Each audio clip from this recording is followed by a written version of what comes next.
Sri Gurubhyo Namaha.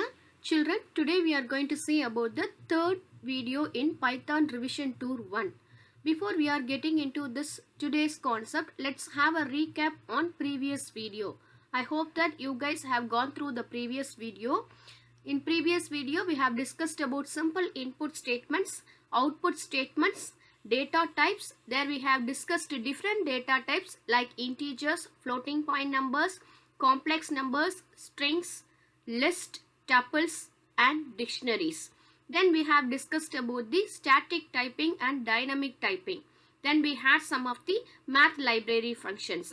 In order to use the math library functions in our program, we need to include import math statement in our first line of our program. Let's discuss some of the questions based on the previous video. See the first question. How would you write x to the power y in the Python as an expressions?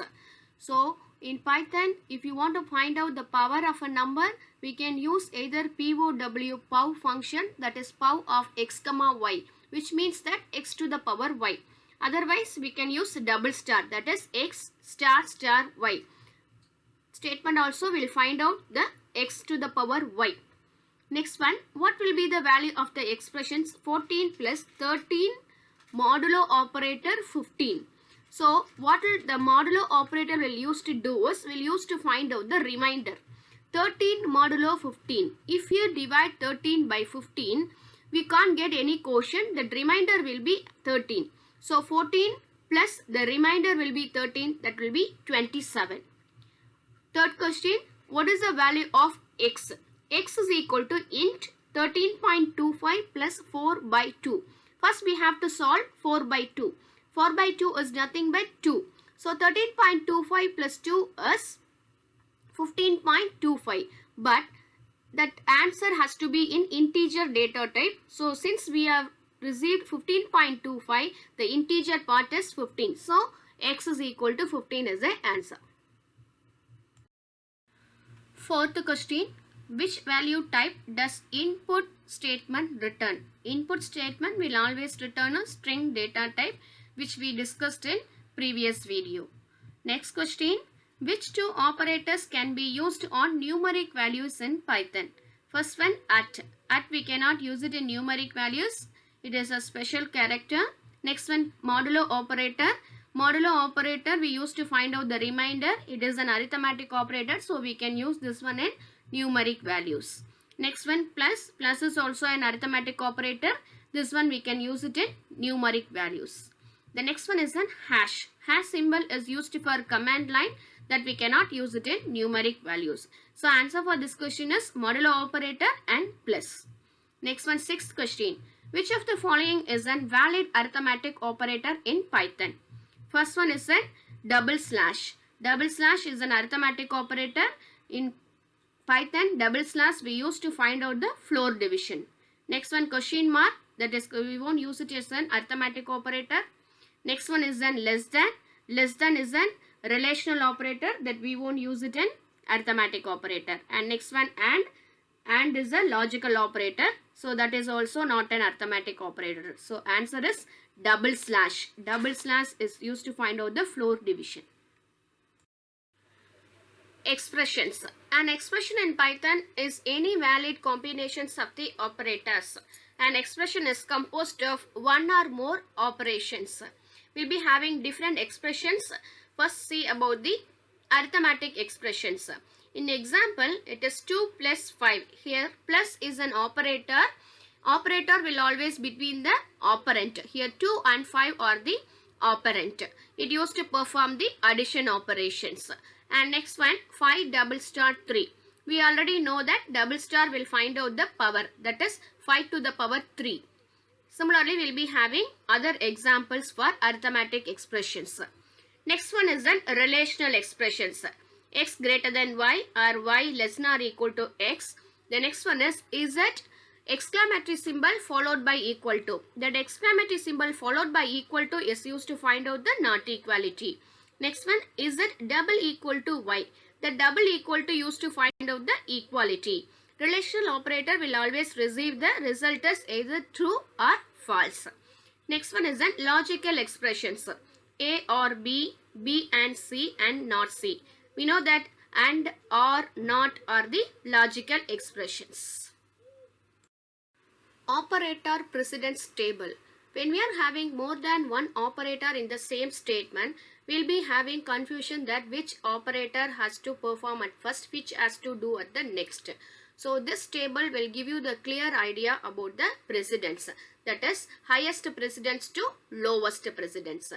First one is a bracket. So if you are having any brackets in our statement, that bracket has to clear first.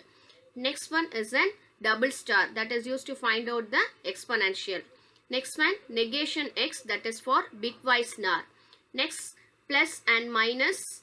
Next, multiplication, division, floor division and remainder.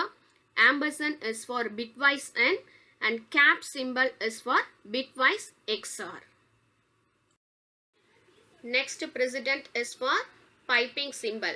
Piping symbol used to find out the bitwise R. Next one is our comparison operators, that is less than, greater than or equal to, not equal to, all those things will come under this comparison operators. Next one is an not x, used to find out boolean not, and used to find out boolean and. R is for boolean R. Now we'll see one example. Consider the below expression a comma b equal to 3 comma 6, which means that a is equal to 3 and b equal to 6. What is the expression they have given for c? C equal to b by a. So c equal to, instead of b we can substitute 6 and instead of a we can substitute a. So c equal to 6 by 3. So what is the value for c is 2.0. If you divide 6 by 3, then we'll be getting 2 as a result. But here we'll be having the c value as floating value, because the division operator will always give the floating point result. Now consider the second example, a comma b equal to 3 comma 6. That is nothing but a equal to 3 and b equal to 6. Here they have given the expression for c as b double slash a. We know that double slash is used to find out the floor divisions. So c equal to 6 double slash 3. That is c is 2. The floor division operator will receive that data type as integer. So c equal to 2. Whereas in our previous example we had only division operator. So division operator will have that data type as float. That's why we received as 2.0. Listen the next example. C equal to 6.0 modulo operator 3. Here 6.0 is a floating value. Then modulus operator. Then we'll be having the integer value. If you are dividing one floating value by that integer value, then we'll be giving that result in the data type of float. So it is C is equal to 0.0, that is a float data type. Evaluating relational expressions. Relational operator will yield boolean values, that is only true or false. Listen the example. How would following relational expressions be internally interpreted by the Python? In first case, p greater than q less than y. How it used to interpret it internally is, first it has to check the value of q is less than p. Then it has to check the value of q is less than y. So in between we'll be having AND operator. So AND or not are the logical operator. In case of AND, if both the conditions are satisfied, we'll be giving the result as true. Otherwise, the result will be false. Even any one condition is not satisfied, we'll be receiving the result as false. It will be clear with the next example. A less than or equal to capital N and less than or equal to B. What is the meaning for this one is, the value of N is greater than or equal to A and value of N is less than or equal to B. If both the conditions satisfied, we'll be giving the result as true. Otherwise, we'll be receiving the result as false. Now we'll see evaluating logical expressions. The precedence of logical operators is lower than the arithmetic operators. Suppose if you are having arithmetic operators and logical operators in the same expressions, first we have to give importance for the arithmetic operators, then followed by logical operators. This will be clear with the following example. In example, 25 by 5 or 2.0 plus 20 by 10. This is what the expressions. So now we'll be having confusions. Either we need to clear the OR operator first or division operator first. Yes, we have to give the important for arithmetic operator first because that is having the highest precedence when compared with logical operators. So what is the value for 25 by 5? That is 5. Then we'll be having OR operator as it is. Then 2.0 plus 20 by 10 will result as 2. So 2.0 plus 2 will have the value as 4. So what will be that evaluating value in the first stage is 5 or 4. So the overall result will be 5. Suppose if you are having AND, OR, NOT, all the three logical operator in the same expressions, then they'll be having precedence among themselves. So how we have to give the precedence among the logical operators? First one NOT, followed by AND, then OR. Typecasting, that is explicit type conversions. An explicit type conversions is user-defined conversion that forces an expression to be of specific type. The explicit conversions is also known as typecasting. Let's see the syntax for the explicit conversions. First we'll be having data type, followed by we can have the expressions. Listen to example 1. A equal to 3 and B equal to 50. Here we didn't declare the data type of A and B. Listen the next statement, int A. What will happen is the value of A will be converted into integer data type. Here already value of A is an integer data type. So we'll be having result as 3. Listen the second example, A equal to 9.6. At this stage we didn't declare any data type for A. If we are giving the expression as int A, that is int is a return data type, A is a variable name. So int A is nothing but int 9.6. So it will take only the integer part. So integer part of 9.6 is 9. So the result is 9. Statement flow control. In a program, statements may be executed sequentially or selectively or iteratively. Every programming language provides constructs to support the sequence, selection or iterations. We'll be having three types of statements. The first one is a compound statement. The compound statement represents a group of statements executed as a unit. Let's have a syntax for compound statement. Compound statement header.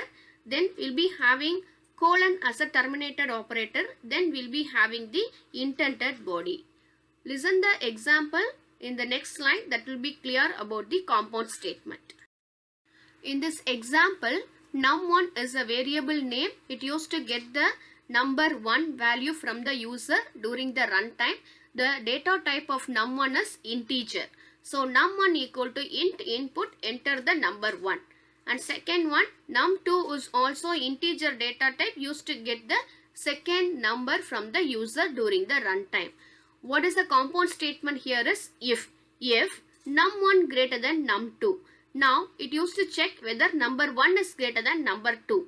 If it is true, that is if this condition satisfies, then it will be getting into the following intended body, that is t equal to num2 into num2.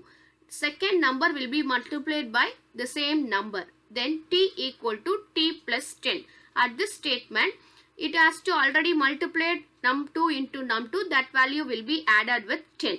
Next, print num2 comma num1 comma t. So number 2 value will be printed, followed by num1 and followed by the t value. Next one is simple statement. Compound statements are made of simple statements. Any single executable statement is a simple statement in Python. Next statement is an empty statement. The keyword is pass. Wherever Python encounters a pass statement, Python does nothing and moves to the next statement in the flow of control. Thank you children. Do the worksheets and stay safe.